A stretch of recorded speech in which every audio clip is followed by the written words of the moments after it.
নাটোরে আসছি। নাটোরে দেখেন ধান গাছ লাগাইছে, ধান কত সুন্দর হয়েছে।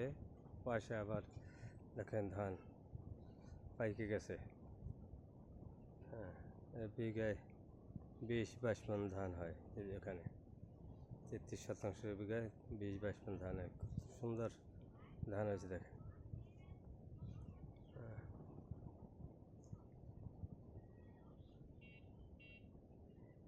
দেখেন কত সুন্দর ধান। এদেশের মানুষ কাজ করে, অলস না। 3টে ফসল আসে, আর আমাদের এলাকায় বাগেরহাট এলাকায় ফসল কোনো কোনো এলাকায় একটা আসে, কোনো এলাকায় 2টে আসে।